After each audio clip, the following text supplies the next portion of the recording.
And are we doing the coroner or the Austin? The coroner. And have you advised the family as to when and where you're going to show those photos? We had advised the family, all family members are aware the coroner is going to be the next witness. We'd advised the family, our recommendation is to not be in the courtroom, Your Honor. It's a public courtroom, they're allowed to be here.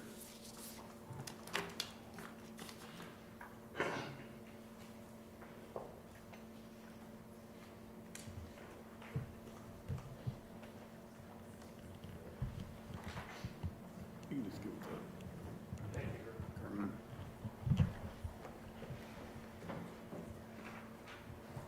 Carmen. And is there anything else we need to put on the record prior to bringing in the jury? No, Your Honor. Connor, Your Honor, I thank them for the professionalism in telling us that, and letting the family know, we appreciate that. Okay, let's go get jury.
All rise.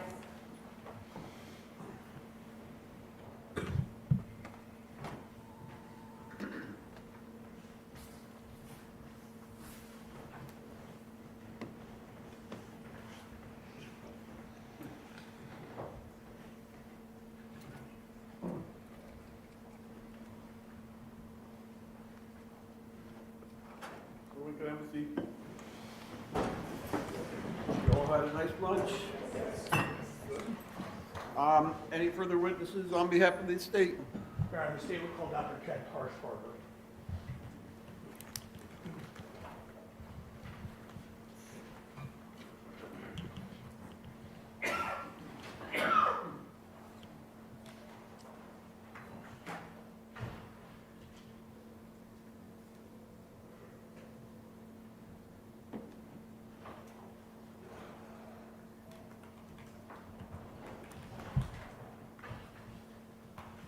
It's a little maze to come around here.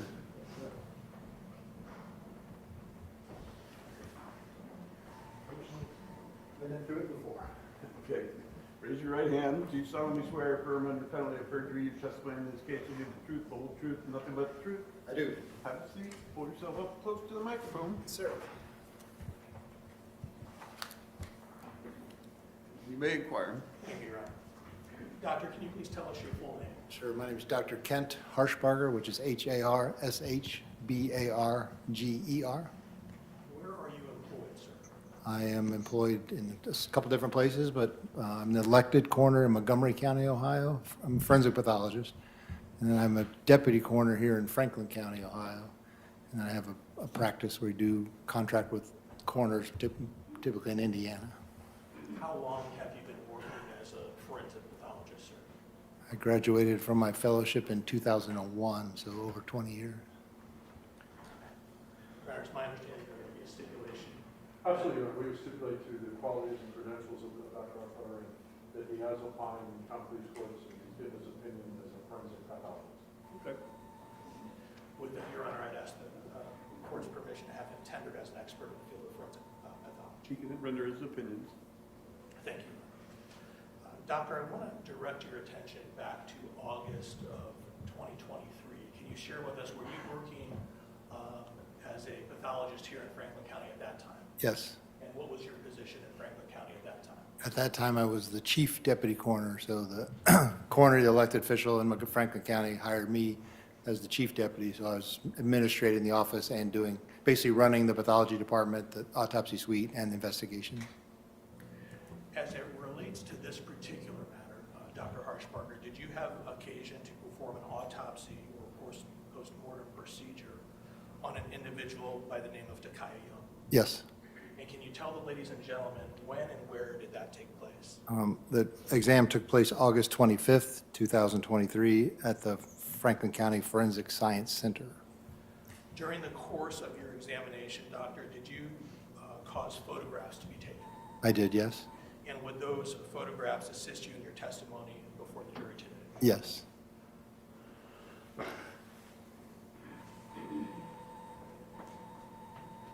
I have your first round? You may. Doctor, I'm going to show you as a group, first off, what have been marked as State's Exhibits 73 through 80, and I'll just ask you to look at those as a group if you would.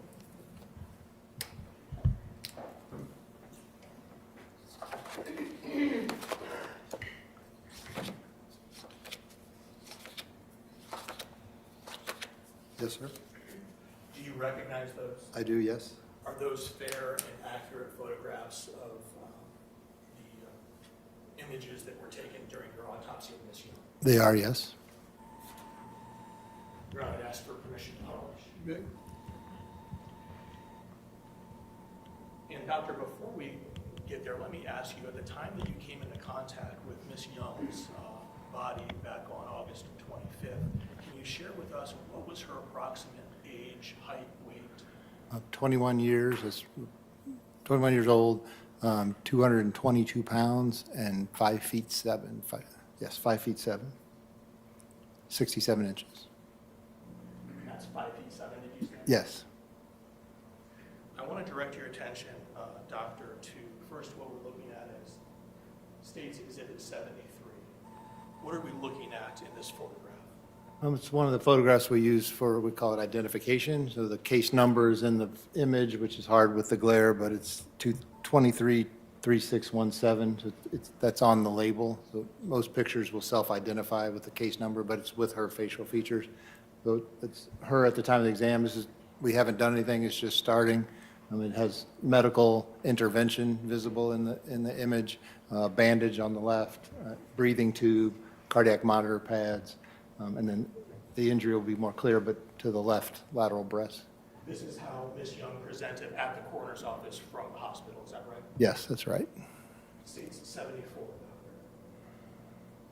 Can you share with us, and for the record, I should probably note that we have an image blacked out or blurred for purposes of respect to Miss Young, but having said that, can you tell us what are we looking at in this image?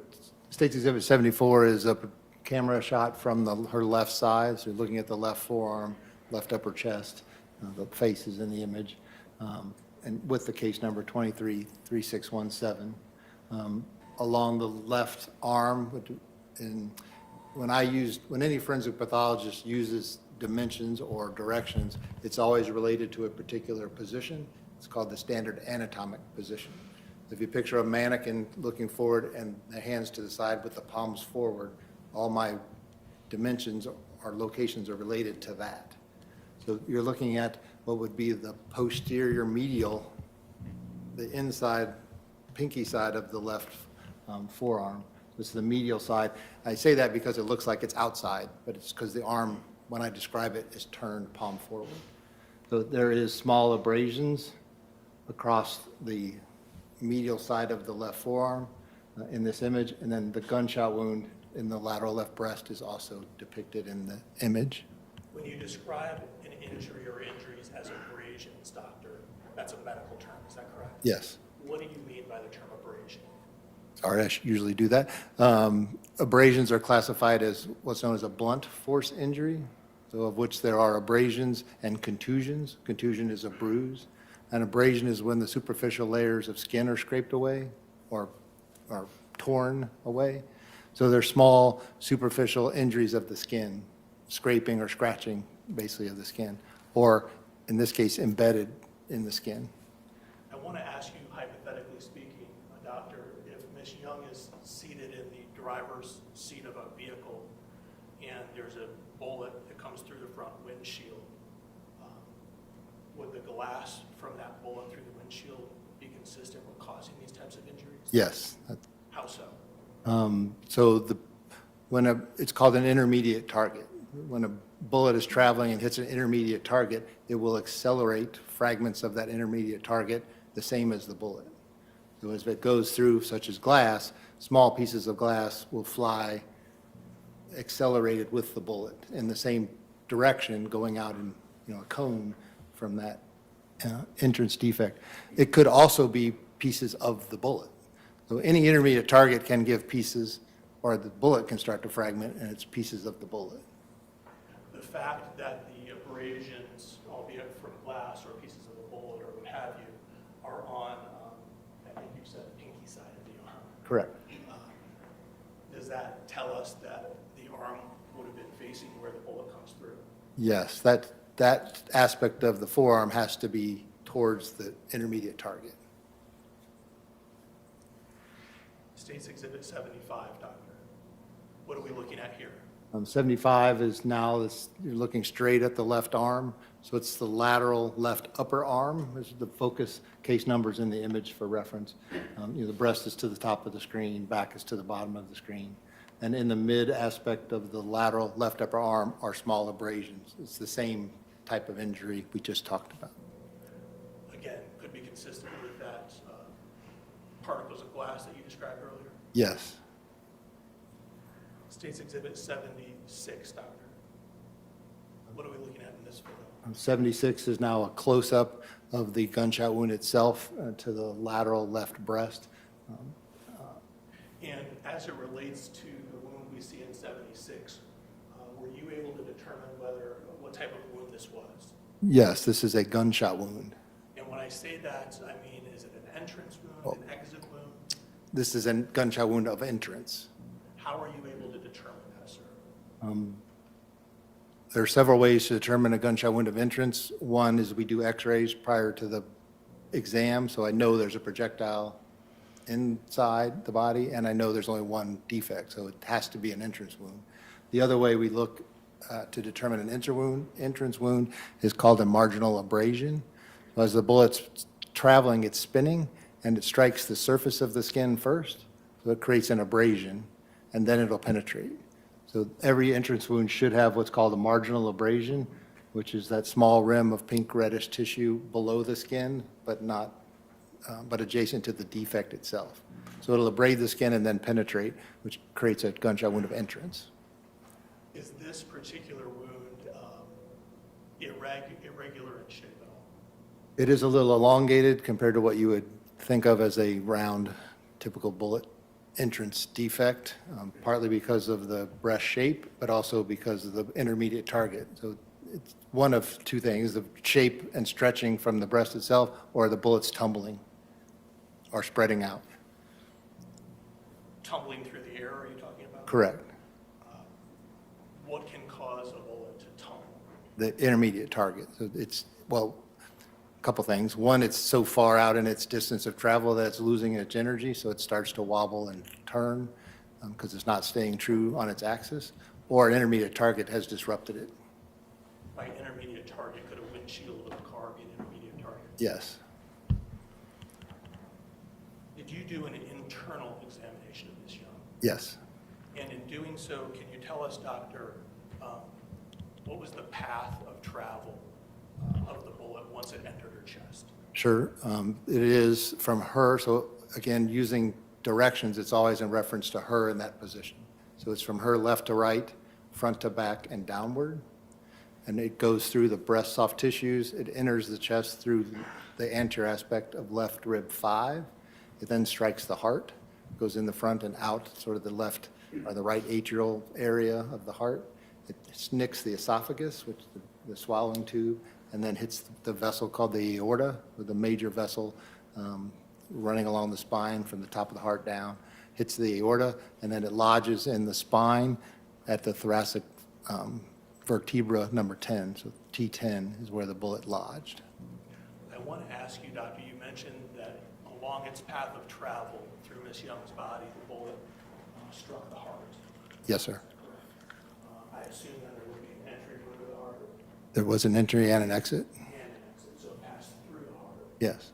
As a result of the bullet passing through Miss Young's heart, can you tell us what type of injury or effect would that have had on her? Sure. The main effect is bleeding. You have the heart is pumping all the blood in the body, so blood is now able to escape the vascular system. You can have arrhythmias from the tissue damage itself affecting the heart, but most significantly because you're no longer able to pump blood through the system, you lose blood pressure. You bleeding loss and you lose blood pressure. Would that happen rapidly? It would happen very rapidly. The injury to the heart, the bullet holes to the heart, would those have been fatal injuries in and of themselves? Yes.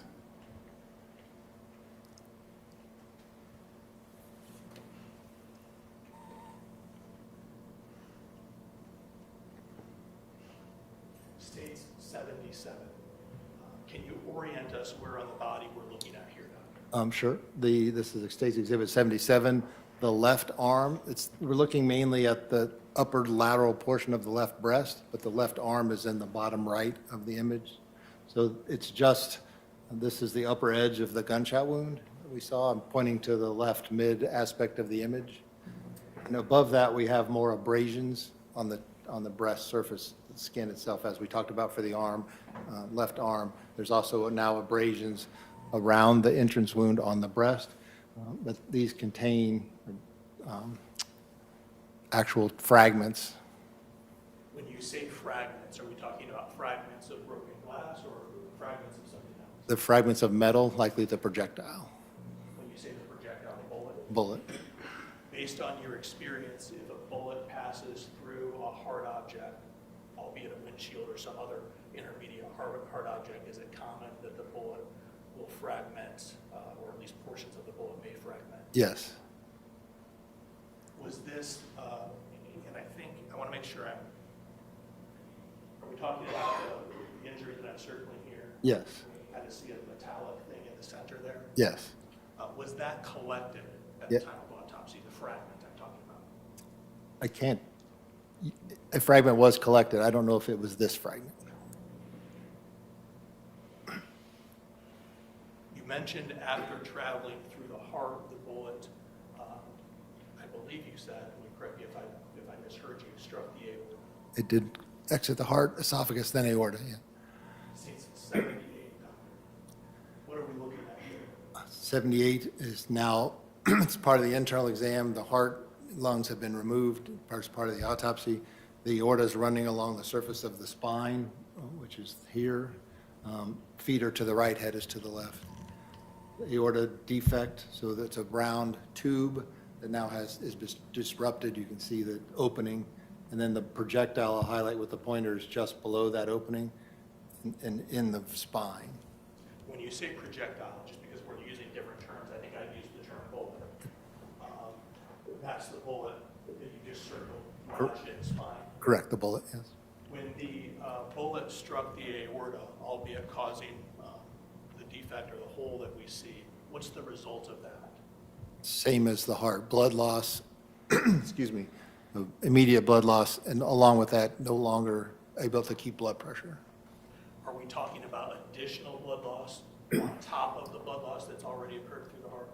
Technically, yes, but once you have the hole in the heart, you're not moving blood forward as much as, this wound would be fatal, but we also have a defect in the heart, so I can't really say how much blood's moving forward that would come out of the aorta, but yes, this is going to bleed, and this wound is also fatal In and of itself. in and of itself. I want to ask you, doctor, because you've talked about the blood loss, albeit from the heart and or the aorta injuries. Did you determine the total amount of blood loss to Ms. Young? In a general estimating type for fashion, there is, at the autopsy, there was still 800 milliliters of blood left in the chest cavity, so around the lung, and there was 100 milliliters estimated around the heart. So 900 milliliters of blood was still in the chest cavity. There was some medical intervention. They didn't document in the record how much blood they recovered, but there was 900 still within the body. Is that approximately 20% of her blood? And a typical person, a liter or 1,000 milliliters would be 20% blood volume, which is lethal. You mentioned earlier in your testimony that this blood loss would have occurred very rapidly. Yes, And the drop in the blood pressure associated with that, I'm assuming. yes. As a result of the blood loss and drop in blood pressure, what would that have done to the consciousness of Ms. Young? Once blood pressure is lost, consciousness will be lost. And the typical, in 10 seconds, 10, 15 seconds with an aorta injury and heart injury, you're no longer getting blood flow because you don't have blood pressure. And so consciousness is lost relatively quickly. The brain needs blood, but it needs it for the energy, not oxygen. It needs it for oxygen, but it's quicker. It needs sugar quicker, and it'll become unresponsive, lose consciousness in relatively short period of time, 10, 15 seconds at maximum. You mentioned that the bullet doctor came to rest, and we saw in the photo a few moments ago, did you say the thoracic spine? Yes, As a result of coming to rest, did it actually impact the spine? the spinal column, the bony aspects of the spine, it would probably, at least temporarily, injure the spinal cord because of the force. But that might be temporary. I can't say if it's a permanent injury, but the shock wave would at least temporarily inhibit signals through the spinal cord, in my opinion. When you say inhibit signals to the spinal cord, does that mean paralysis? Yes. Of what portion of Ms. Young's body? Everything from the brain connection down past that level, so the legs, Meaning she would not have been able to move her legs. temporarily at least.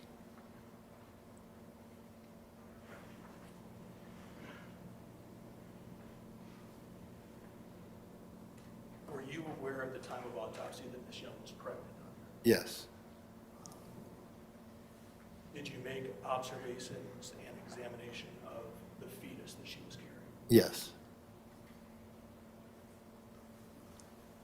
State's Exhibit 79, Doctor. Obviously, we're looking at the fetus in this photo. Is that fair to say? that's fair, yes, it is. Were you able to make a determination as to the gestational age of the fetus? In an estimated fashion. So we, as pathologists, rely on measurements of the fetus, measurements of the placenta weight, the fetus weight, and as I estimated at the time of autopsy was 25 to 28 weeks. How is that done? Is it just measurements? Just measurements, yeah. Did you review medical records associated with the pregnancy as well? Yes, Did those medical records support a 25 to 28 week gestational age? yes. The visit, the only records we could find were a little less than a week prior to this incident, and at that visit, she was felt to be 27 weeks and 2 days. Were there, based on your examination, any abnormalities as it relates to the development of the fetus in this case? Not in externally or in the placenta that I found. Based on your examination and observations of the fetus, doctor, were there any signs that the fetus had already died in the womb prior to the shooting incident? I had no signs of that. That's called maceration. When a fetus would die in utero, instead of using a term, it's less precise, but decomposition, maceration is the term that's used, and this child has no evidence of maceration.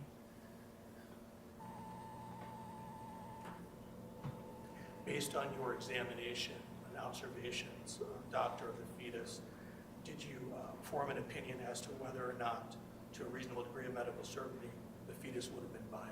It is my opinion the fetus would have been viable, And when we say viable, what does that mean medically? able to survive outside the womb, but that's not, this child would need medical support at that young, but could survive outside the womb with medical support.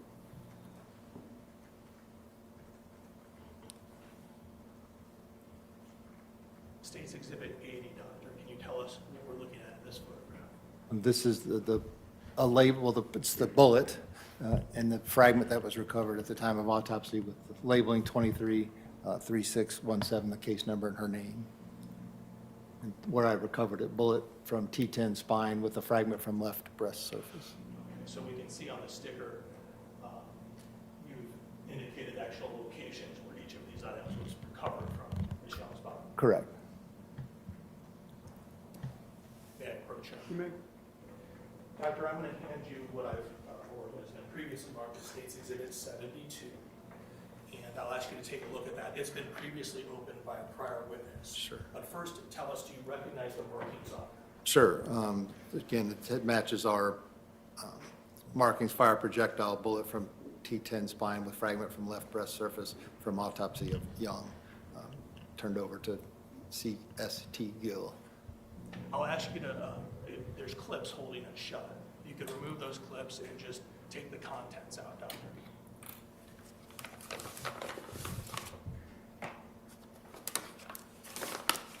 Yes, sir. And for the record, can you share with us what have you removed from the envelope? Inside the envelope is our standard packaging material with the case label, number 233617, her name, the same description, same label that's imaged there, and then my signatures on the back of the sample box.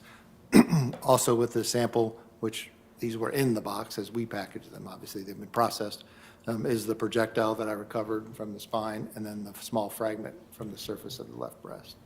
And the projectile or bullet and the fragment that you removed there, are they in the same or substantially the same condition as they were when they would have been removed from the show? Yes. I'd ask you to put those back in the envelope then, Doctor, if you would.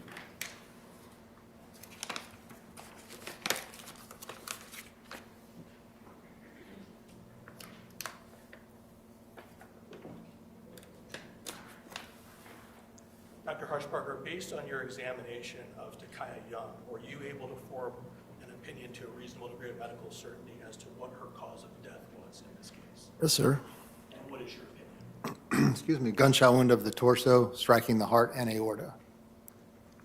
Was there a toxicology screen done of Ms. Young? Yes, there was. And can you tell us what is meant by the term toxicology screen? Testing, toxicology is testing for substances in the bloodstream, basically. And the purpose of that is what? Is that something that's done in every autopsy? It's done routinely in 98% of the cases we do, yeah. Are you aware of the results of that toxicology? Yes, I am. Can you share those with us? Sure, we've done the screening testing, and then the confirmatory testing revealed THC, or the parent compound of marijuana, and then one metabolite of marijuana. Would the presence of these, albeit marijuana metabolites that you've spoken to, have any impact on the life of the fetus while in womb? No.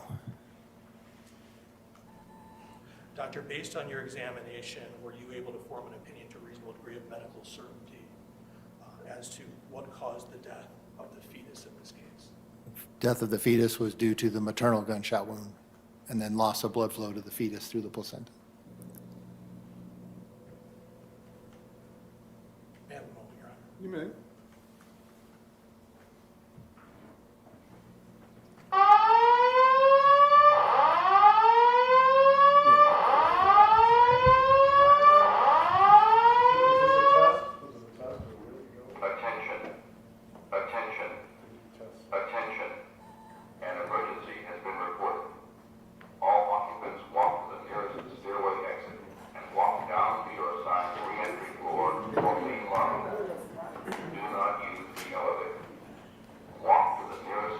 You guys can get, we're gonna take you out.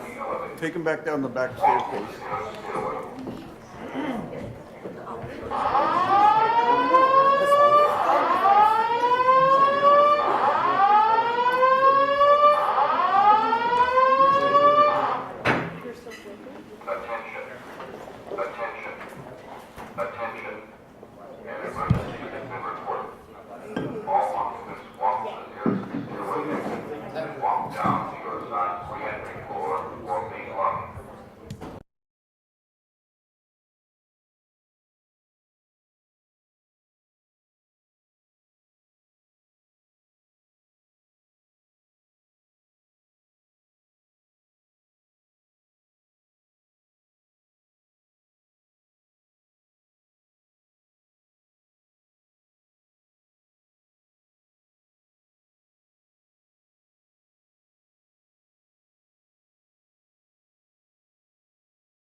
in cross-examination.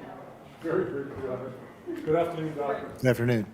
Just one or two concepts, and we thank you for being here. And what are you liking better, Franklin County or Montgomery County? Ooh, not doing that on the record. All right.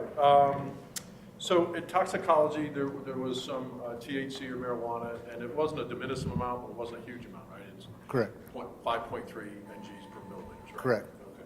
Can't tell if it's chronic use, daily use, or anything like that. Correct. Okay.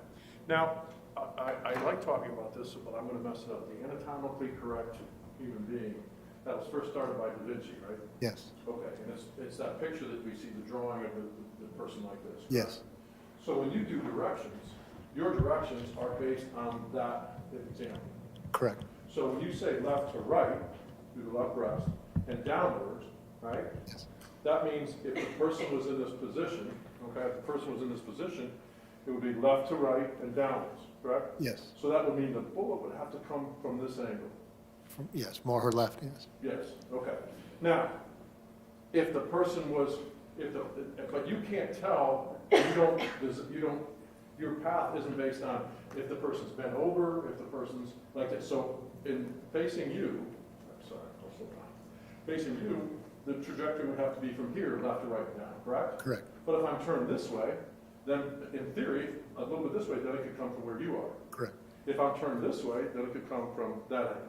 Correct. Oh. The relationship has to stay the same, but wherever the body is, that direction is changed. Absolutely. And then the intermediate issue that you talked about with the windshield, that can change the path of a bullet, correct? Or Correct. Correct. And so whether a person is like this, it could still be this, left to right from right there, as well as this, left to right from over that way. Correct. Okay. And so you can't say the position of the body or where the gunshot came from. You can only follow it from the entrance room and extrapolate out a little bit, and then you go it through the body. Correct. Okay. I think that's all I have for you, Doctor. Thank you so much. Any redirect? No, Your Honor, thank you. All right, step down, take your stuff with you, and leave all that stuff there.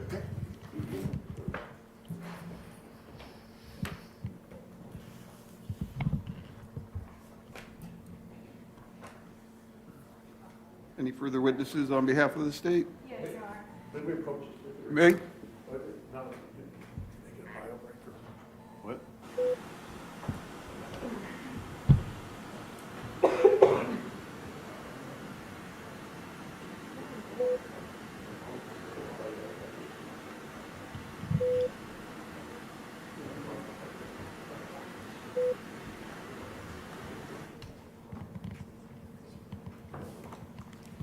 The next witness would be Matthew Austin. Matthew Austin? Yeah, Matthew Austin.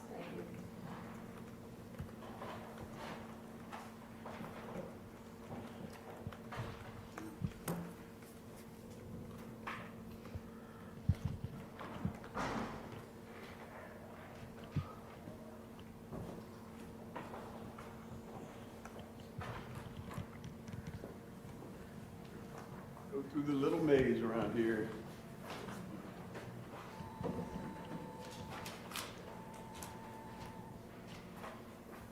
You raise your right hand. You solemnly swear or affirm under penalty of perjury your testimony in this case will be the truth, whole truth, nothing but the truth? I swear. Have a seat. Pull yourself up close to the microphone. You may inquire. Thank you, Your Honor. In a loud, clear voice, please tell us your first and last name, spelling both of them. Matthew Austin, Mathewaustin. Ms. Claypool, you may want to remove the evidence. Thank you, Your Honor. Yeah. Where are you currently employed? I am a special agent at BCI, the Bureau for Criminal Investigation. As a special agent with BCI, are you assigned any specific roles? Yes, I am a full-time crime scene special agent. That is a full-time assignment. That is my main and really only role at BCI, is to process crime scenes. How long have you been with BCI? It will be 6 years this December. Let's take you backwards. Were you law enforcement prior to joining BCI? Yes. Before working at BCI, I worked at the Ohio University Police Department in Athens, Ohio. I was there for just about 8 years and a detective there for my last 6 years. After that position at the Athens, is it Athens City? Ohio University Police Department. Did you go into another police agency, or is that when you went to BCI? I went from Ohio University Police Department to BCI. You do crime scene work for BCI. Did you do any of that type of work at your prior employment at the university? A little bit, but it's pretty apples to oranges. As a detective, you wear lots of hats. In my current role, all I do is process crime scenes. What is your education? I have a bachelor's degree and 2 master's degrees. Both of the masters are from Ohio University. In what topic? Recreation and sociology. When you joined BCI, was it for the purpose of becoming a crime scene investigator? Yes. Did you have training before you joined BCI? I had some. Did you receive training after you joined BCI? Yes, a lot. Can you tell us about that? So our on-the-job training, our FTO, lasts about a year. In that time, I spent mentoring under senior agents, learning on the job, as well as attending a variety of training. So within the first year or 2, I attended at least 80 hours of specific bloodstain training, at least 80 hours of specific shooting incident reconstruction training, and then somewhere around a year and a half in, I spent 10 weeks at the National Forensic Academy, which is in Tennessee, and that's a full-time residential program. You use the term FTO. What is that? Field training officer.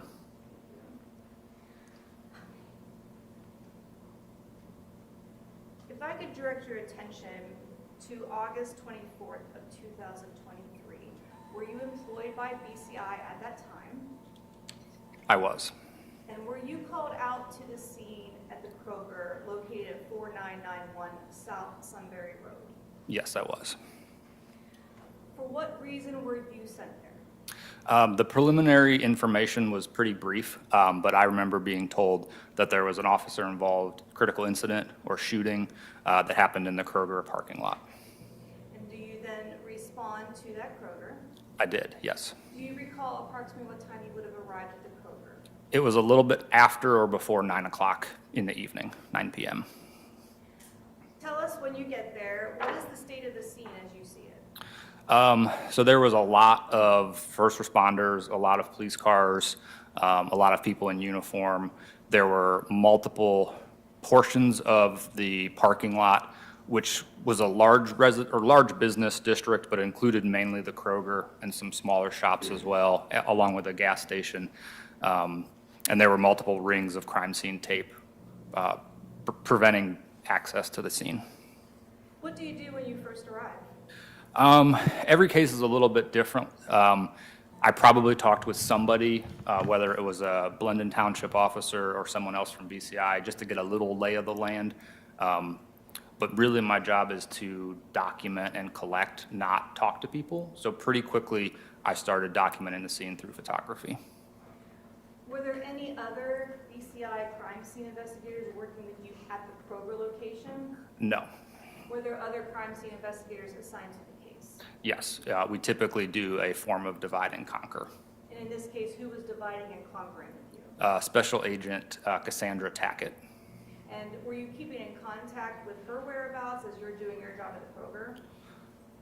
I don't recall specifics. Usually, no. Usually, we're both very busy, or sometimes there's 3 or 4 of us. We've got gloves on, we've got equipment. We're usually not pulling gloves on and off just to talk to each other. We'll brief each other when the time is right. With respect to the scene, I think you mentioned that you document by photography, so that did happen in this case? Yes.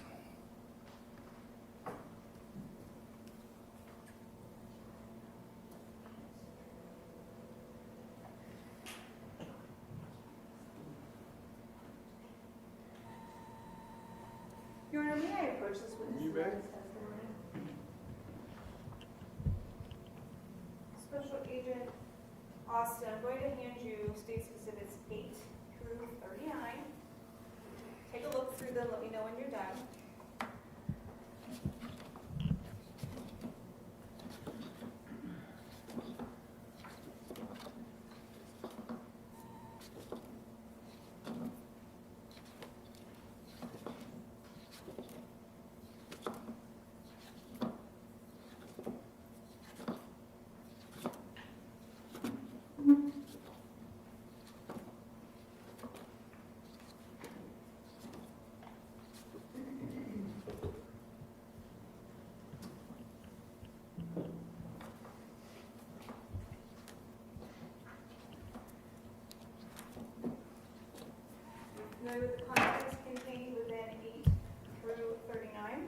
Yes, I am. In general, what is this packet? They are a sampling of the photographs I took that evening.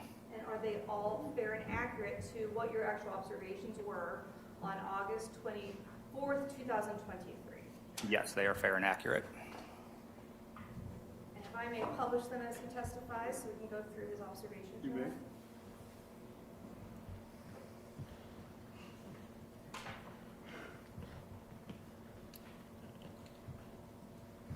Starting with State's Exhibit 8. What are we seeing here? We are seeing a black four-door Lexus that is underneath a pedestrian walkway. Just on the very left, you can kind of see the blue door. That was where the Kroger employees would come in and out of for the click list pickup. The pharmacy is to the right of there, which would be north, and the main Kroger entrance is further to the right. And Special Agent Austin, I believe there should be a laser pointer up there Yes. with a big post-it note that says the button. It might help to direct our attention to some of the things you're talking about. So the click list, can you tell us again where that entrance is in State's Exhibit 8? Here on the left, And then when you say the RX, is that that walk-up RX window? yes, it's not in this photograph, but it was over to the right. There are some yellow, I call them placards with numbers on them. What's the purpose of those? So when when I've made the decision to collect evidence, they get numbered with a tent or a placard to make shorthand. We also make paper inventories, and so item 2 is shorthand for what item 2 is. This would not be the first photograph taken in the sequence. All the initial photos are before anything gets touched, labeled, or moved. This photograph would be partway through processing. I've identified item 2, which is here, and then item 3, which is over here. 2 being what? From this picture, you wouldn't know, but item 2 is a collection of first aid supplies, a white sheet, lots of packaging, various medical intervention tools. And then item 3 is a floral, like peach-colored, pink-colored bag with suspected bullet holes, suspected blood stains, and bottles of tequila. State's Exhibit 9, is this the same Lexus we just saw in State's Exhibit 8? It is. And what is it that you're documenting through this photograph? Again, just telling the story of what the condition of the scene was. This is, again, before I've touched or manipulated the car at all. This is just the angle from the front of the vehicle. With respect to the vehicle itself, did you note any damage to it? Yes, I did. And were there different types of damage to the vehicle? Yes. Can you show us in State's Exhibit 9 what damage to this vehicle you observed? First and foremost, there's a suspected bullet hole on the front driver portion of the windshield. And then it's really obscured by the wall that the car appeared to crash into, but there would be damage to the front and passenger side of the vehicle. Later, the car was moved to examine that side of the car. With respect to that driver's side window, was it also in a damaged condition? Yes, the glass here appeared broken out and was not present. And then below the door that is open, was it open when you first came into contact with the car? Yes, again, this is prior to me touching, manipulating any portion of the scene. With respect to what we see on that sidewalk around the driver's side door, in your training and experience, what was that suspected to be? It was suspected blood.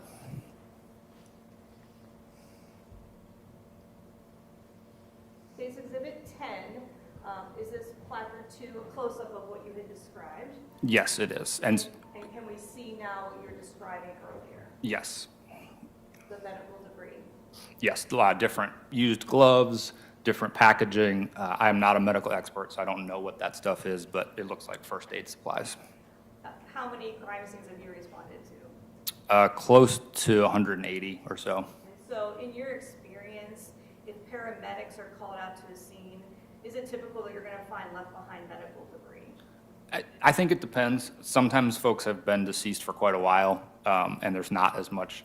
This is indicative of life-saving efforts being provided. Case Exhibit 11, we have a placard 3 shown to us. What are we seeing? This is a close-up of that multicolored floral bag that was found next to the Lexus. You can see the red suspected blood stain. You can kind of see some amber-colored glass bottle in there, and then there's suspected bullet holes here and here in the bag as well. Did you document that closer so that we can get a better look at those defects? Yes, almost as a rule, our photographs consist of overalls, which are taken from far away to introduce you, a mid-range, and then a close-up. These jump around a little bit, but yes, that is the workflow. State's Exhibit 12, is this the same bag?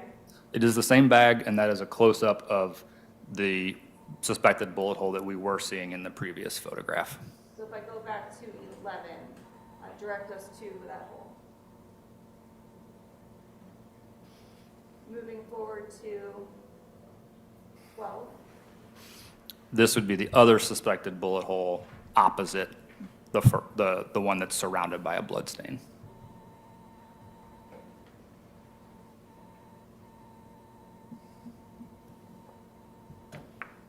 And so is this going to be where on the bag?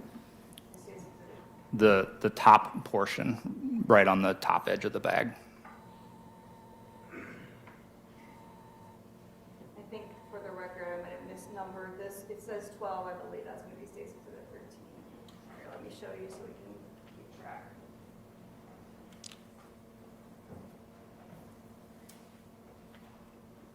Okay, yes, that's 13.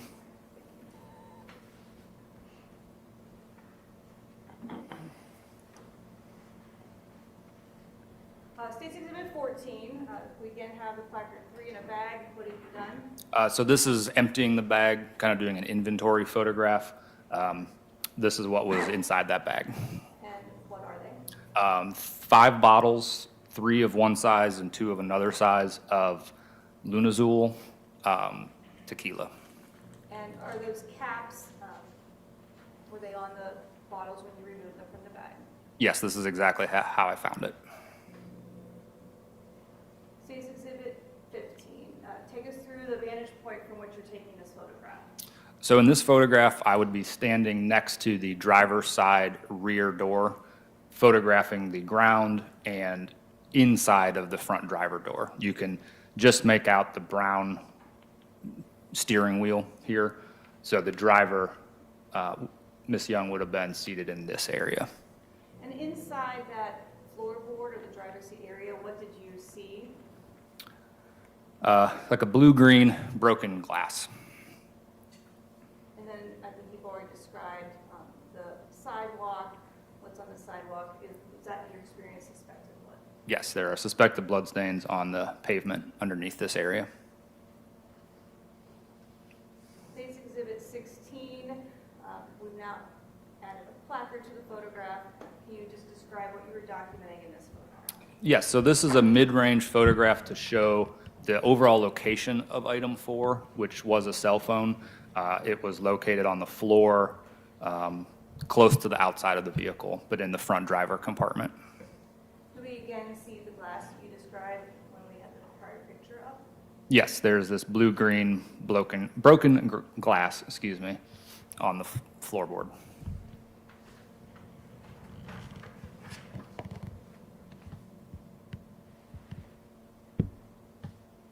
State's Exhibit 17, you've placarded a 5 now. Is this still the same driver's seat area? Yes, it is. And what were you documenting with 5?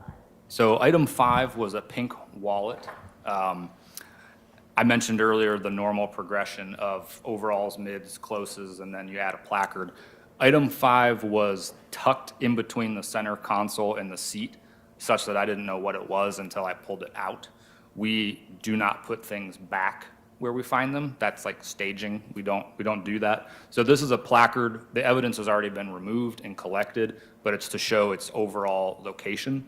So there was a little pink wallet tucked right here in between that console and seat, which was collected as item 5. Did you look into that wallet? Yes, Was there any identification inside the wallet? yes, For whom? to Kiya Young. Are we again seeing some of that glass that you've described in the prior 2 pictures? Yes. State's Exhibit 18. What are you documenting here? So at this part of the scene, I am focusing efforts on that suspected bullet hole in the windshield. I have added this white sticker. So items get placards and numbers. When we work bullet holes or suspected ballistic impacts, they get numbered as well. Sometimes we have 84 of them in a scene, so giving them a number 1 through 84 makes it a lot easier to talk about the 55th one. There was only 1 in this case, but this was BE1, so I'm starting to label things and take scaled photographs. When you say take scale photographs, what does that mean? There are, I think, other pictures that show close up. This sticker has a ruler on it, which would allow for measurements to be taken if that was a question.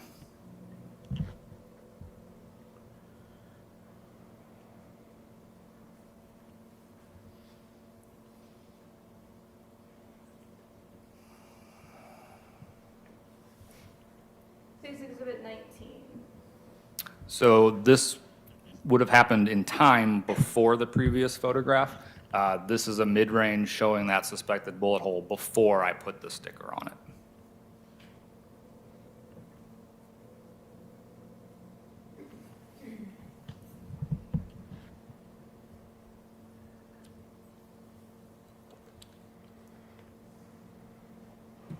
All these Windows updates are popping up on my computer.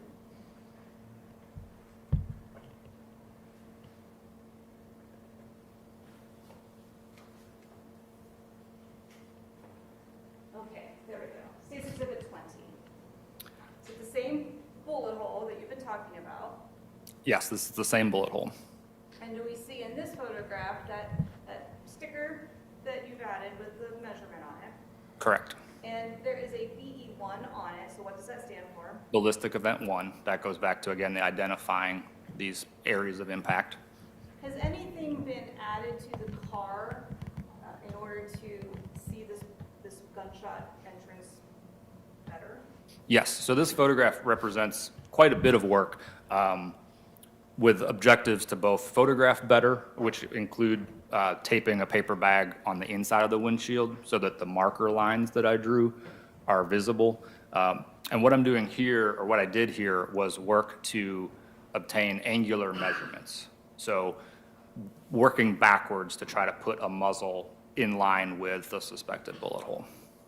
When you say muzzle, what does that mean? The part of the gun where a bullet comes out of. And you said you put a line there. How do you go through this process if this line gets added? So this picture may not be the best illustrative of it, but that hole is oval shaped. And with oval shapes, whether it be blood or a bullet hole, you can get a direction from that oval. The best way to explain it is if I were to bring a water balloon over here and drop it straight down, it's going to be a generally circular puddle once that balloon pops from a straight down position, if you can picture that. Conversely, if I were to throw that water balloon a certain direction, picture that balloon breaking and that amount of water kind of splashing out. It's not going to be a circle anymore. It's going to be an oval or a line. So anytime we see an oval, you can cut a line through the long portion of that oval, and that tells you the direction that something was either going or coming from. So this being an oval-shaped hole, I took a large ruler or yardstick and basically cut that oval in half. And so that line that's going up and down is a visual representation of the path that the bullet or projectile was traveling. That by itself doesn't really mean anything. It's just a visualization. This other line up here, which I did draw a little too high for you to see, it's in the tint of the windshield, but that is a perfectly flat line measured from 2 different parts of the windshield. So I don't remember what, but let's say this was 10 inches. This is a straight line, 10 inches down from the top corner. The other side of the windshield had the same thing, and that gives us a reference point to measure to. And then this intersection gives us the angle that that projectile was traveling at. Moving on to 21, what has been added to this photograph that we didn't see in the prior exhibit? So I have added the 102 degrees. The best way to think about that 102 is if 90 was straight into the car or straight out of the car, we're 12 degrees to the right of that. And is that to the right, if you're looking at If the you, car? Help with that. yes, from this position, 90 would be perfectly straight on. This is a little bit to the right of straight on.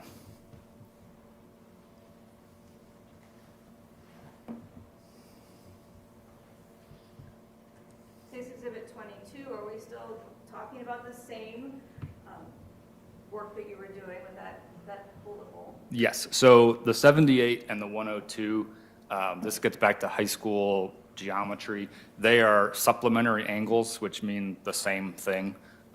Those two add up to 180. So if this is flat, anywhere, whenever you tell me to stop, these two are going to add up to 180. So the 78 didn't photograph well because it was in the tint. To call it 102 is the same thing. They're both 12 degrees off of straight on. If I go back to 21, can we see where the 78 would be? No, and that's why I wrote the 102, but it would be right up here.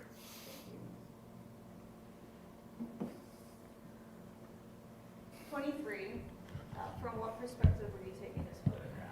This is from outside of the vehicle, looking low up into the inside of the windshield. Again, you can see the brown steering wheel partially shown here. And what were you documenting? The condition of the inside of the vehicle, anytime we get bullet holes in glass, we are touching them to also give us a clue or an answer as to direction. So this photograph doesn't show it, but as part of this process, I'm putting my fingers on both sides of that glass. The characteristics of this were consistent with the direction of outside to inside. And then there appears to be some glass along, I would call it dashboard. Do you see that? Yes, I do. Do you know, was it the same color as what you had seen on the floorboard of the driver's seat? I don't recall color.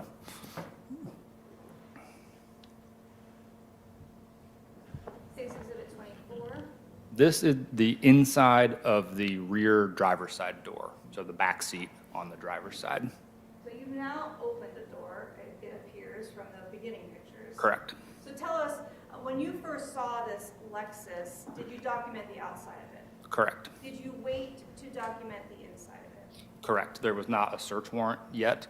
And so following the Constitution and the Bill of Rights, we waited until there was a search warrant obtained before touching the vehicle at all. And was it Blendon Township Police Department who got that search warrant? Yes, it was. And then once you learned that the search warrant had been obtained, did you then search on scene the inside of this vehicle? Yes, the car was processed as a part of being there on scene. So going into 25, are we looking into the back seat of this Lexus? Yes, I've essentially just rotated to the right, and I'm now shooting the inside of the car. What have you documented? There is a Ohio temporary license plate on the seat, and then the rest of the seat's generally clear. There was a lot of items on the floorboard of the vehicle. Did you or others working with you do anything with that temporary tag number? Would you run it? That wouldn't be something I did. I don't know if other people did or not. Then did you look as to what was inside the white basket? Yes. Case Exhibit 26, what is this? That's the contents of that white basket just laid out in the back seat of the vehicle. It was 1, 2, 3, 4, 5, 7, 9 unopened containers of laundry detergent. Now I want to be clear because you didn't see all these detergent containers on the back seat when you first looked in the car. Correct. And so is this after you removed them from that white tow we saw in a prior picture? Yes, And then do you also see that temporary tag as well? yes. 27, what is this? This is temporary tag registration for the vehicle. This was found in the front glove box of the vehicle. And was it in the purchaser lessee name of Kiya Young? Yes. State's Exhibit 28, was this item found within the car? Yes, these are sonogram pictures that were found somewhere in the front passenger compartment area. And did those sonogram pictures have any dates or information on them? Yes, but I can't see from this photograph. So we'll go to 29 then. Was there any kind of a date that you see on this particular diagram? Yes, maybe a couple, but in the top right corner is 08/23/2023, and then beneath that 09/09/2023, and then this also might be some date code. I'm not real familiar with sonograms. It's been a long time since I've seen one. Okay, but you were documenting, that was found in the car. That was found inside the car. Okay, and then there were 2 pictures, I think, in the sonogram. Let's go back to the short, or three actually. On State's Exhibit 29, the picture that's cut off is at the top. Does it have something listed? It says GA 26W to the 11/27/23. Correct. State's Exhibit 30. Now, what has happened for you to be able to take this photograph of the front of the Lexus? A tow truck pulled the car perfectly sideways away from that wall. Once that was done by the tow truck, what did it allow you to do? It allowed me to finish basically the same process, starting out, working in. I was able to finish my 360 photographs of the exterior of the car, and then process and photograph and search the passenger side of the vehicle.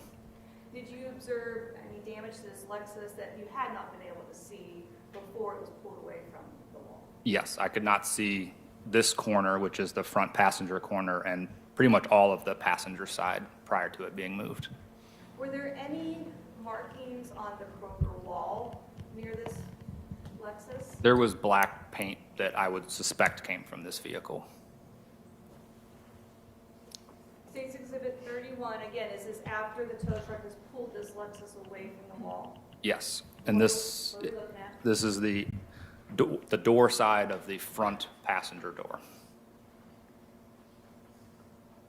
State's Exhibit 32, still the front passenger compartment? Yes, this is almost immediately following the door picture, rotate to the left. This is the front passenger seat before I've moved or touched anything. And what did you observe? There were 2 bottles of tequila on the passenger seat. There was broken glass on the passenger seat, and then the footwell area was pretty much even with the seat with various items. Footwell area, so I know what you're talking about. What is that? Where your feet go, floorboard area, like the floorboard area is full to the same height as the seat. So I had to do some unloading to figure out what all that stuff was.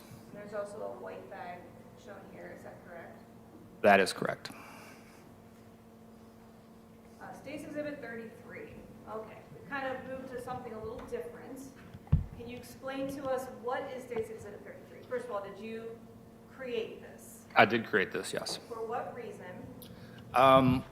Really a checks and balances. If you think back to the 102 angle, when I talked about transecting the oval to give us a direction, we have pretty expensive, fancy technology called a laser scanner. And if you've ever played golf or bow hunted or used a Hilti tape measure to shoot a measurement, it's a high-speed laser that zing zing, and it tells you that was 12 feet away. We have something that rotates in a 360 and shoots millions of those lasers in a 2-minute period to give us kind of it's called a point cloud, but it's a pixelated series of measurements. I used that on scene to document the scene in case there were any questions about measurements as the investigation moved forward. I also used it to document a rod that I placed over that marker line. So using the software to kind of double check my work, the software came up with a 103, where I got a 102 by hand. So within the tolerable margin of error for shooting work, which is 5 degrees. And when you say 103, you're talking about 103 degrees. Yes, 103 degrees, which is shown in the diagram here. And so what this is a top-down bird's eye view of the vehicle. You can see the open door here.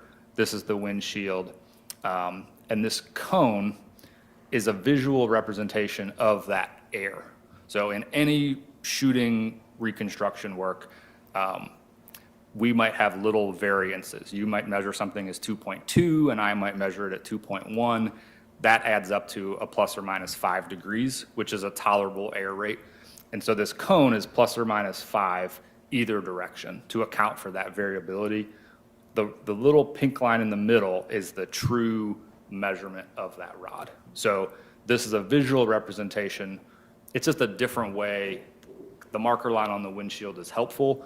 This is more helpful for showing where the muzzle was likely at the time that the bullet went through the glass. And using State's Exhibit 33, where would the muzzle have been? The muzzle would have been somewhere in this purple cone. There's another, I just want to make sure we all understand the purple. We see a 103, is that a 103? That's a 103. And then this purple here, That's is the arc to get us to the 103? correct. That's the measurement arc.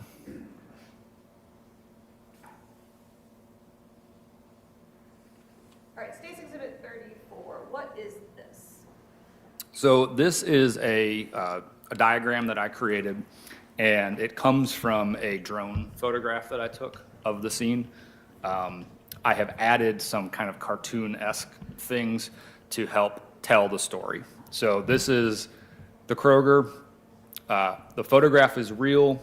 I have added things like the Blendon Township Cruiser 10. I have added where the Lexus was parked. I made these tags saying the Kroger front entrance is over here. Item 1, which is a 9mm casing, I located in approximately this area. And then the Lexus final position is text that I added, and this is where the vehicle was found near the pharmacy walk-up. So you mentioned the drone. When did you use the drone in the timeline of your work? I think in the middle. So cars were here. There were a number of cruisers here. Those have already been measured and photographed and released, but the Lexus is still here and not moved. I think we were waiting for the search warrant when I decided to fly and get some additional photographs. I do want to ask you, originally, had you noted a different spot for the Lexus to have been parked in? Yes, so that evening, I was informed by probably a fellow agent or a witness that the black Lexus was parked in the second spot away. So I put these cones here, and they show up in a number of my pictures. It was days later, as the investigation unfolded, that we learned that the Lexus was actually backed in to the handicap spot. And in the spot, you have a car in it. But when you were there on August 24, 2023, did you see any tire marks or skid marks in that first handicap spot? I did not know.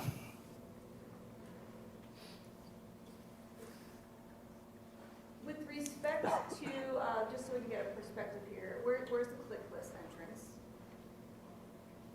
It would be to the south of the black Lexus in this area of the photograph.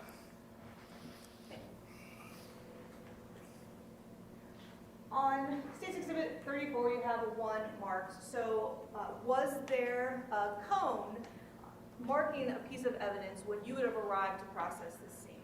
Yes, there was. And then did you document that by photograph? Yes. So this is another, I think, of your drone photographs. That is correct. At this time, can you see where the cone was with the projectile or the casing? So the cone would have been removed, but there remains a small yellow placard right next to this light pole. And then the yellow tape that we're seeing, that was marking off this scene when you arrived. Correct. Do you yourself have anything to do with the crime scene tape? No, the incident probably happened at least 3 hours before I arrived.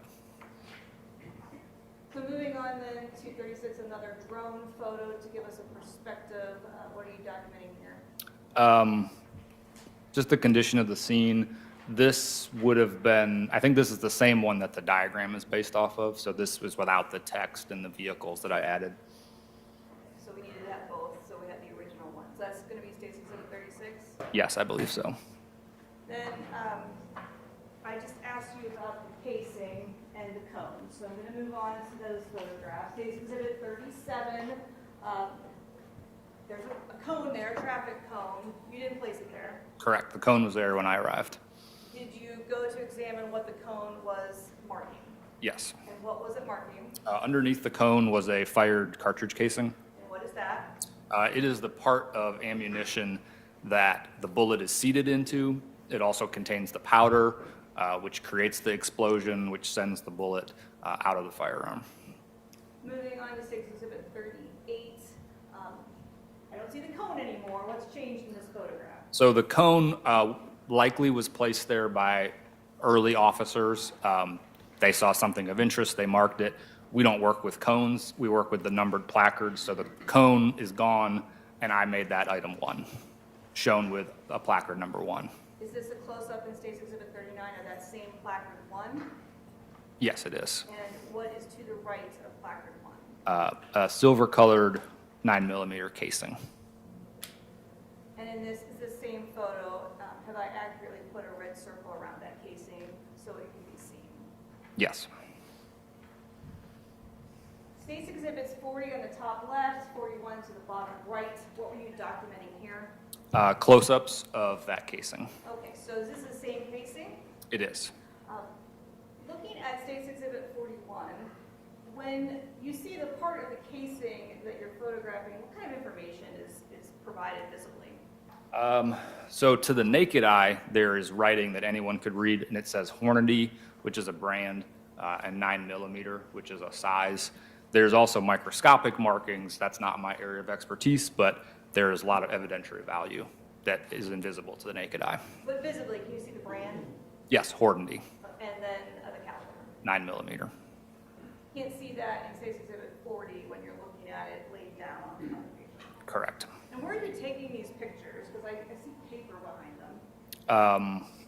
Somewhere in that parking lot. We carry all the supplies to do good work and take good photographs. Did you do all of your processing photographing of any kind of evidence there at the Kroger? Related to scene 1, yes. Everything I did for that scene was done while there that evening. So you mentioned scene 1, that's the one that you were going to tell us about today. Correct. Was there also a scene 2, I believe that might have been the hospital? Yes, Special Agent Tackett would have worked scenes 2 and 3, I believe. And then scene 3 being the Blendon Township Police Department? Correct. Did you go to either of those areas? I did not. Did you collect that casing? I did. And how do you do that? With gloves, it gets picked up, photographed as you saw, and then sealed in a manila envelope. All right, so you were out of town a little bit, weren't you? Yes. You're probably not used to testifying a little bit later in a trial, would you agree? I've testified all over the place. Okay, well, we've already opened State's Exhibit 45. Often my evidence department is going to open that. But go ahead and take a look. Let me know, are you familiar with that? Yes, I am. How do you know that? So on scene, I would have printed and created the base sticker, which says evidence 1. It is listed as a Hornady 9mm Luger. I need you to hold it up so the jurors can see. There you go. It states that it's a Hornady 9mm fired case. It lists the date, lists my name, it lists where it was located. I would have then sealed it with clear tape, and these are my initials and the date. And then, in your experience, is there a green label that you know what that is that's been added to the envelope? Yes, I'm familiar. I don't create them, but I'm familiar with all the other markings on here. So once things get submitted to the lab, which I did in this case, they create these other stickers for their workflow and their chain of custody. When the tech who would have opened it, they would have resealed it. I'm assuming these are their initials and their date. So yeah, I recognize this. So since it's been opened, go ahead and show us what's inside. What do you got? A 9mm casing that says Hornady 9mm. Is that the same casing we just saw in the photographs? I assume so, yes. And is it in the same or substantially same condition as when you would have collected from the parking lot and put it in? Yes, but there's black marker on it, which I know is part of the lab process. That was not there.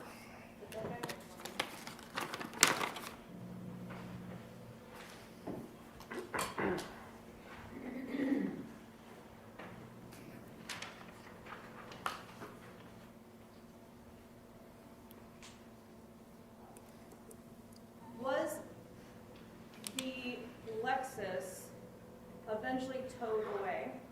Yes, it was. What had happened prior to that? Had you done your work on it? Yes. Had you done anything with the paperwork that comes with a search warrant? So as a part of finishing my administrative duties, I placed an inventory and a copy of the search warrant in the vehicle, which is standard practice anytime I'm leaving a scene, whether the scene is a vehicle or a residence. At that point, have you completed your work with respect to the vehicle? Yes, And were you involved in the tow? I was not. As far as BCI was concerned, was BCI planning on storing this vehicle? No. Why not? The evidence or the evidentiary items had already been measured, 3D scanned, photographed, drawn on, collected. There's nothing else I could have done with that car that I didn't do. And so the tow, was that part of BCI's work? I don't believe so, no. Did you come together with Special Agent Tackett so that she could give you any evidence she had collected? Yes. And did it happen in the Kroger area? Yes, she came to scene one at the Kroger as I was finishing, so she helped a little bit, but she also transferred things that she had collected over to my custody. And would that include clothes from the hospital? Yes. And would that include the firearm? Yes, You didn't have anything to do with collecting the firearm. correct. However, once you're getting this evidence together, you have the casing, the firearms, and clothes, what do you do with those items? So when I cleared the Kroger, I went to our headquarters, which is in London, Ohio, and evidence was either locked in a secure locker or things that needed to dry were hung in a secured and locked drying cabinet. And when you say dry, why would the objects need to dry? In this case, suspected blood, but sometimes rain or dew. If we package things away that are wet, it's going to just mildew and mold. Once the items were, in your experience, dry, did you then package them? Yes, then things were finalized, packaged, and either put in our vault for permanent storage, or I sent things to the lab for testing. Were you also eventually provided with the projectile removed from the autopsy of Kiya Young? Yes, I was. And with respect to these items then, what do you do with them? So really, there's two choices. Again, things that need lab testing go to the lab, or things that need just preserved go to our major case vault for safekeeping. In this case, items that needed to go to the lab, would that include the firearm, Yes, the casing, yes, and then that projectile from the autopsy? yes. One moment.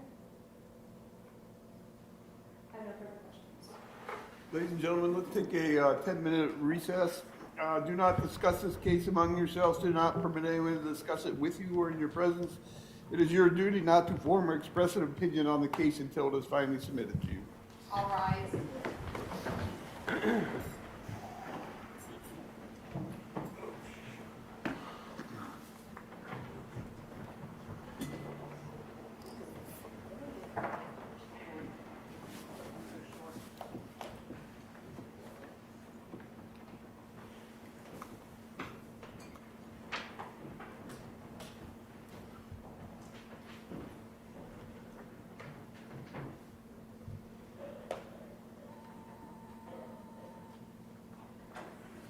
You can step down if you want.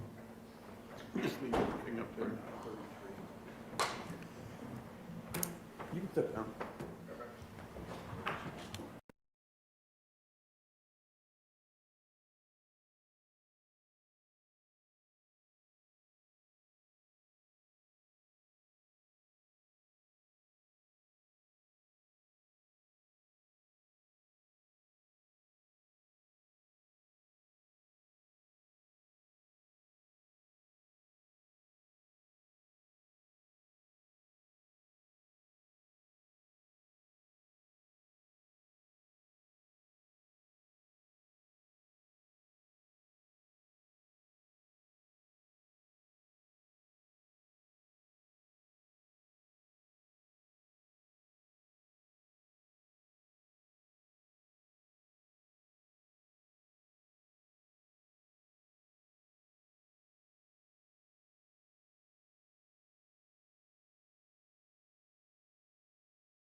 Back on the record, 24 CR 4561, State of Ohio versus Connor Grubb. Do we need to put anything on the record prior to bringing it to the jury? Not from the state, Your Honor. No, Your Honor. Let's go to the jury.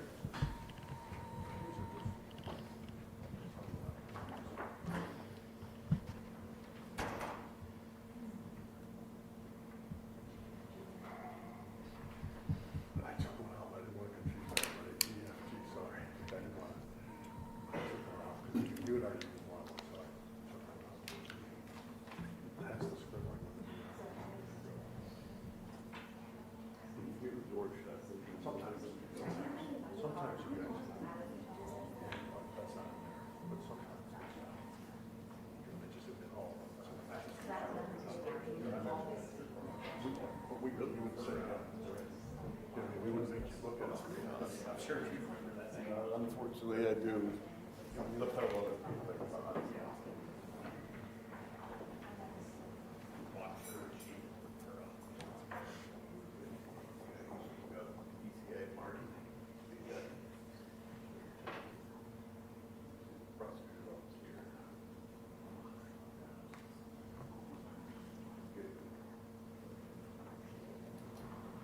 All rise.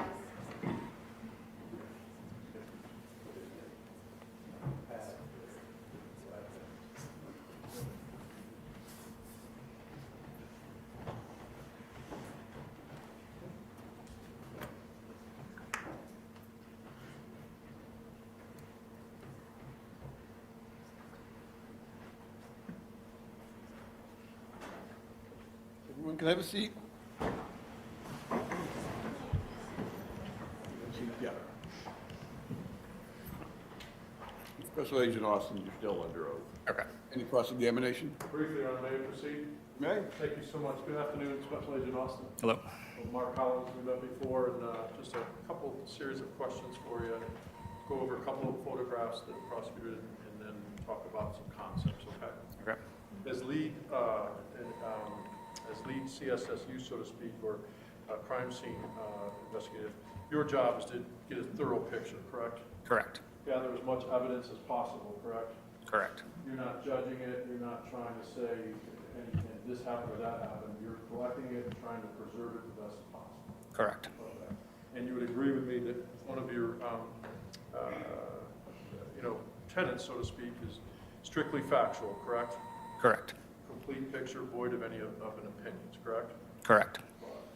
And as part of your responsibilities as lead investigator, crime investigator, you also prepare a report, right? Correct. Okay. And you also gather some information with regards to what, in theory, happened there, right? Yes. Okay.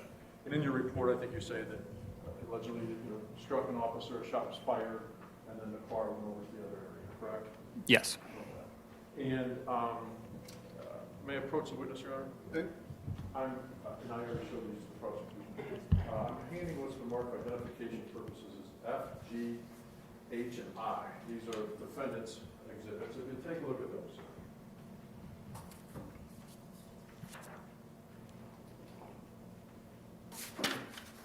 It's a G. Do those appear to be fair and accurate copies of the pictures that you took at that scene? Yes, they do. Madam Bell, may I have the elbow, please?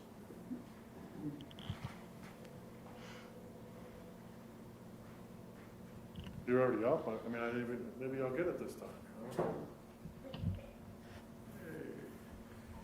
All right. And you took what is marked as Defendant's Exhibit F, correct? I did, yes. Okay. And you had showed a few bottles before, and there were some bottles in the car on some other pictures. Explain to ladies and gentlemen of the jury what you did here. So if you remember back to the floorboard of the front passenger area was very full, about the same height as the seat. As a part of processing the car, unloaded those items, and this is kind of halfway through unloading and figuring out what all that was.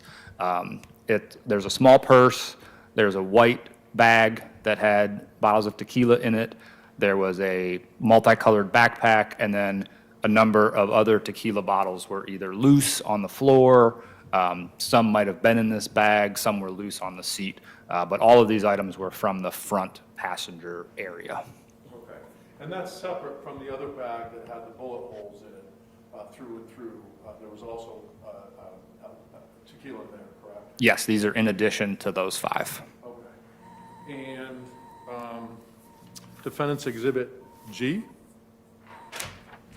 This is a photograph of the rear passenger seat. This is the Ohio temp tag that I found on that seat. And that was found on the seat, correct? Correct. And the expiration date is August 12th of 2023, correct? Correct. Okay. And Defendant's Exhibit 14? Or it's not, that's H. Man, oh man.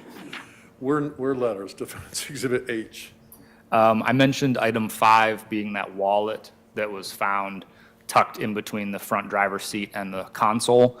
This is then like the inventory photograph where the contents of that wallet are laid out for documentation. So this is my placard, this is item 5, and this is what was found in that wallet. Various money, identifications, things like that, correct? Correct. Okay. Now, again, that was staged to get a complete picture. You didn't find those things laying in the car, you found the wallet, and then you took that out to give a complete picture. Yes, I wouldn't use the word staged, but I took an inventory photograph. I apologize. Okay. Yeah, an inventory for it, okay. Now here, Defendant's Exhibit I, what's that a picture of? I mentioned that the vehicle was towed away from the wall so that I could process the passenger side. This is just kind of storytelling of that flatbed tow truck pulling the vehicle to the side. Now, you mentioned something on direct, Special Agent Austin, that you had done everything you could have done with a car, right? So then it was kind of hands-off, right? Correct. And you did the laser scan under the building in that area, correct? Correct. Isn't it true, sir, you could have gotten the car over, you were aware of where the actual shooting took place, correct? Correct. And you could have taken the car and got it over into that spot and done a laser scan there, correct? No. Why is that, sir? I would have been guessing where that car was. You didn't have information from people on the scene as to what spot that car was parked in? That laser scanner works in the decimal places of millimeters. Correct. So I am not going to put something back based off testimony evidence that could be wrong or could be a guess. Like I mentioned earlier, I'm not going to put things back or stage them. So you were aware there was Kroger video from multiple angles of where that car was, correct? That is correct. And you were aware there was body worn camera angle of where that car was, correct? That is correct. And so you're saying you wouldn't be able to put it back in the general area where that car was to do a laser scan there? I could have done a general putback, but I'm not going to use a tool that measures multiple decimals of a millimeter after putting something generally back. I'm not understanding, Special Agent. You have a report where you have Lexus parked and you do a reenactment of that, correct? Correct. Okay. You could have put the car there and then measurements could have been taken from the whole cone thing and everything you said, correct? So Sure. you didn't do everything you could do with the car. You could have done that, correct? I could have made up some locations of evidence, yes. Is that what you did when you just said in the depiction that the car was parked there? You made it up? I didn't make up that diagram. That's an illustration of general locations. The laser scanner is not a general tool. Let's talk about the laser scan that you did do under the building with trajectory there, right? Yes, This is State's Exhibit 33, right? correct. And you're saying, for the ladies and gentlemen of the jury, sorry, can you guys see that up there, or am I in the way? You're saying that the muzzle has to be somewhere here to here to here to here to here to here in general, correct? Yes, in that pink or purple cone. So now hypothetically, sir, if someone's right-handed and has the muzzle in their right hand, okay, that means their body's to the left side of that cone and arrow, correct? If they're firing with their right hand. That would be a safe assumption. If they're left-handed, okay, and that would mean that their body would be on the right side of that cone, correct? Again, that would be a safe assumption. You can shoot in all kinds of positions, but a standard right-hand shooter, the muzzle's going to be on the right half of their body. And it's such that if I'm on the left side and I'm right-handed, I would have to bend over like that in order to get that same muzzle angle that you're doing right there. Yes, Okay. And so, and then and hypothetically, if the left hand was on the hood, that would let the person know that the body was on the left side of this cone in that situation, correct? can you repeat that question? If the left hand is in the middle of the hood where you have 103 there, okay? If someone's left hand there and they fire with the muzzle's fire in the right hand, that would mean that their body would be on the left side of the cone, correct? Yes. Okay. Now, did you find any keys for the car? I don't recall. I don't see any pictures or anywhere of keys mentioned in the inventory. You're in charge of the inventory log, correct, with the evidence collected? For my scenes, yes. Yes. Well, you processed that scene, and so you have, nowhere in the car did you find a key, right? Not that I remember. Nowhere in the personal items did you find a key, correct? I would have to look at Cassie's report to refresh my memory. I didn't ask about Cassie's report, I asked about the personal items in the car. Oh, in personal items, no. Okay, all right.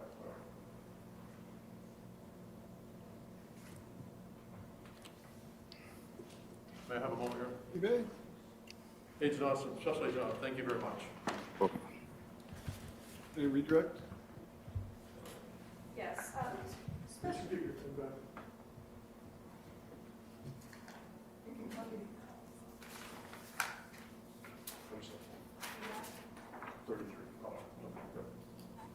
Special Agent Austin, you were asked about why you didn't do one of these in the other spot. Correct. And you said that, I think you said something about millimeters. Can you explain what you meant when you? So the Leica scanner is a very precise tool. I'm not going to use that to generalize a location. The aerial diagram with the drone is a general location. It's just the wrong tool for the job. So even if people told you, hey, the car was parked over there, or a surveillance video shows you where the car might have been parked, would you still be able to use this tool in that original parking spot? Or would you choose? I could have, yes. Okay, but is that your best practice? No, Why not? because I'm putting something back as opposed to measuring it in its true as-found location. Thank you. Special Agent, you know that the shot didn't take place over there, correct? I believe so, yes. Okay, so you're doing an analysis of something where you know that it didn't take place there, so it's useless, correct? No. Okay. Now, an expert testified earlier in the day that had there been a laser scan done with the car placed in there, a more exact calibration could do in terms of the biomechanical dynamics. Are you saying that that's not true, sir, on an accident reconstruction? I was not subject to that testimony, so I don't know what he's speaking to or she is speaking to. I'm asking your belief that if an expert testified saying, had one of those been done, my analysis could even been more detailed. Are you saying that that's incorrect? In my opinion, yes, because I can't be precise on where that car was. Do you think he can be or she can be precise if the thing isn't done? If the laser scan isn't done, they're going to be less precise, correct? We don't always get to answer every question we have in a case, and we do not, at BCI, have a practice of putting things back where someone said it was. You have video proof of exactly where it was from multiple things. It's not somebody saying, sir, you have access to that and you had access to it and you chose not to do it, correct? No, I don't believe that video is scaled. Did you choose not to do a scan at that first scene? No, I scanned the parking spot, but it was empty. The car was where it was at final rest. Appreciate your testimony, sir. All right, you can step down. Yeah. Take whatever you brought.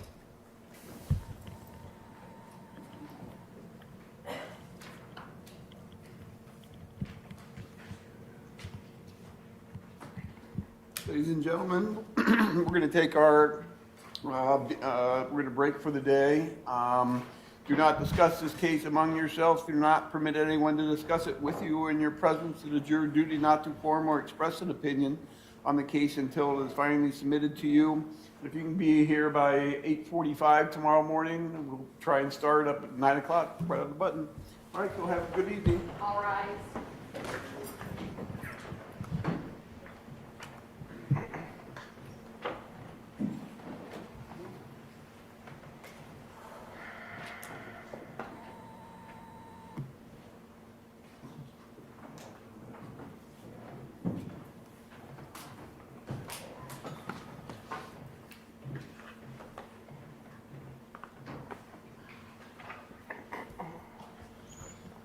We'll get up, see. What witnesses do we have for tomorrow? The state has offered during the hours tomorrow morning. Okay. Are you guys, good? Yeah, Your Honor, we'll try to, I mean, you think he'll take the morning, part of the morning? We'll take most likely just as long as the witness is sworn. Yeah, so, yeah, we'll have people we'll have somebody here, at least one of us. Okay. Is that okay? Yeah. And then are we gonna discuss the jury instructions, be prepared tomorrow? Or are we doing it? Yeah, after that.